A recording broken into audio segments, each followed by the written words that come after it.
Android manufacturers seem to be on a notch-raising spree, as many of the new budget models seem to have done away with the hole punch or even the notch in favor of all-screen designs. The best part is, these phones such as the Redmi K20 and the Realme X aren't even that expensive. Realme's parent company Oppo recently launched the K3, its own version of the Realme X, and to no one's surprise, it's strikingly similar to Realme's flagship. The Oppo K3 hits the same price points as the Realme X and only differs slightly in terms of aesthetics, camera specifications and some RAM and storage configurations. With a starting price of 16,990 rupees, is it a good alternative to the Realme X and even other phones such as the Vivo Z1 Pro and even the Xiaomi Redmi Note 7 Pro? Let's find out.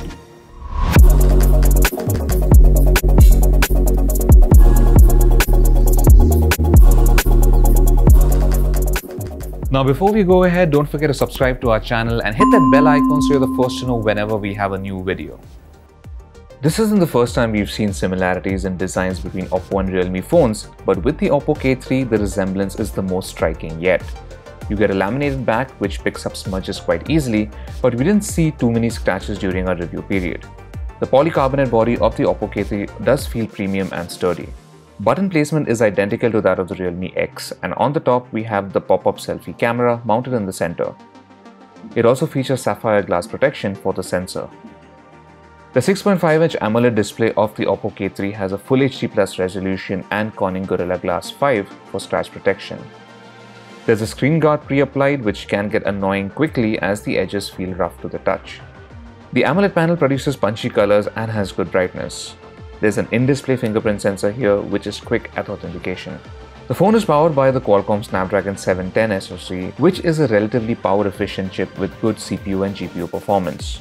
The K3 is available in two variants, one with 6GB of RAM and 64GB of storage, priced at 16,990 rupees, and another with 8GB of RAM and 128GB of storage, which is priced at 19,990 rupees. Now we've got the 64GB version here, which is still a decent amount of space. However, in the long run, this could fall short as you accumulate a lot of media files and WhatsApp forwards. There's no notification LED on the phone, but you can enable an always-on screen that shows you a clock as well as alerts of missed calls and SMS, but sadly not much else. The Oppo K3 does have FM radio, which was missing on the Realme X. The K3 runs on ColorOS 6, which is based on Android 9 Pie. Now our unit also had the latest July Android security patch. The interface is easy to get used to and features a bunch of different shortcuts and gestures which we've recently seen on phones such as the Realme X itself. The Oppo K3 also has Dolby Atmos, which is enabled by default when you're using the phone's speaker. Now for the most part, ColorOS doesn't spam you with unnecessary notifications. The Oppo App Store does this a bit when you just set it up, but you can disable push notifications in the app's settings. There are a whole bunch of pre-installed third-party apps such as NewsPoint, UC Browser, Daily Hunt, etc., but all of them can be uninstalled if not needed.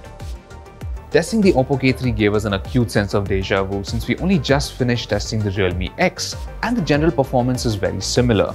It is a little bulky to carry around in your pocket, and even if you do have large hands, one-handed use is still a bit of a challenge.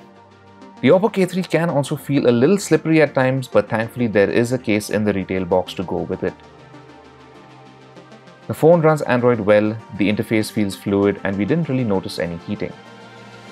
When gaming, the back gets a little warm, but it's the normal sort. Speaking of which, the Snapdragon 710 SoC inside the Oppo K3 has good integrated graphics capabilities and can run even very graphically demanding titles with ease. We tried the usual suspects such as Asphalt 9 Legends and PUBG Mobile, both of which ran well at high graphics settings. The large display might be cumbersome for regular use, but when it comes to watching movies or playing games, it's a bonus. Thanks to the good color saturation of the AMOLED panel and its high brightness, media is generally very enjoyable. Plus, the Dolby Atmos boosted speaker sounds rich and does get fairly loud. The pop-up camera on the Oppo K3 has very quick ejection and retraction mechanisms, which makes face recognition work seamlessly. In low light, the screen compensates for the lack of light, so you can still use your face to unlock the phone.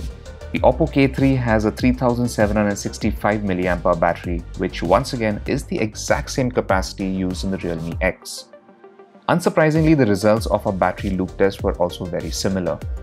The Oppo K3 ran for 14 hours and 46 minutes in our own HD video loop test, and with normal usage, easily managed to last us a day to a day and a half, with usual workloads such as using social apps, video streaming, a bit of camera usage, some gaming and a few calls. The bundled fast charger can charge the phone from 0 to about 52% in half an hour and up to 91% in an hour. The Oppo K3 has a 16 megapixel primary sensor with an f1.7 aperture and face detection autofocus. There's also a 2 megapixel depth sensing camera for use in portrait mode.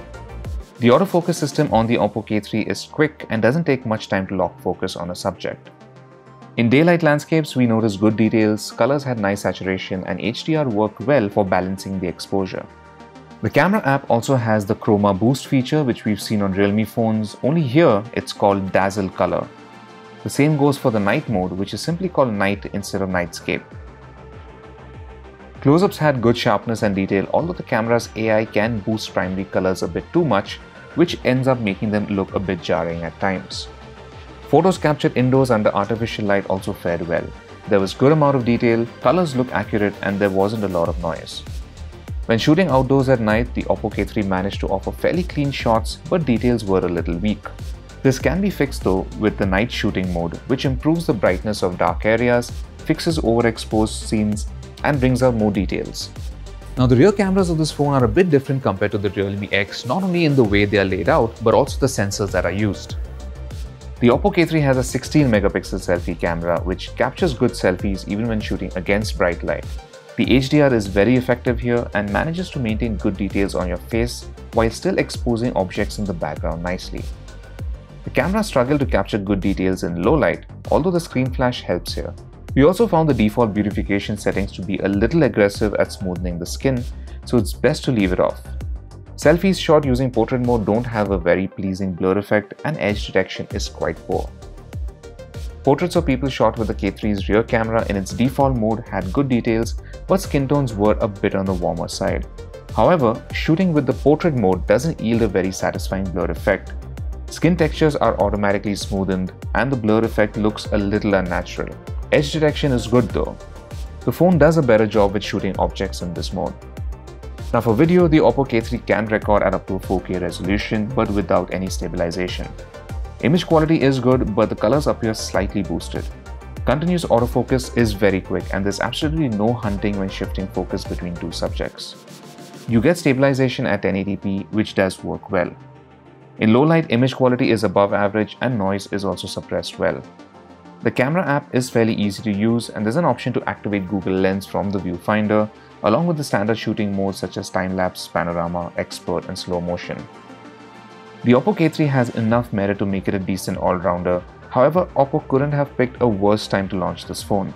The 64GB model that we have is priced exactly the same as the base variant of the Realme X, which has 128GB of storage. On the other hand, there's 6GB of RAM on the Oppo K3 compared to 4GB on the Realme X.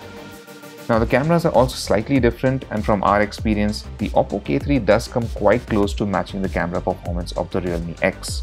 There's no doubt that both these phones are going to eat into each other's sales as they are very similar.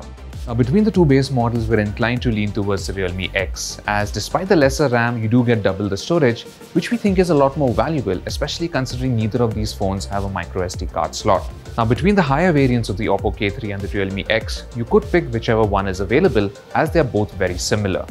So thanks for watching our review, and for all things tech, log on to gadgets360.com.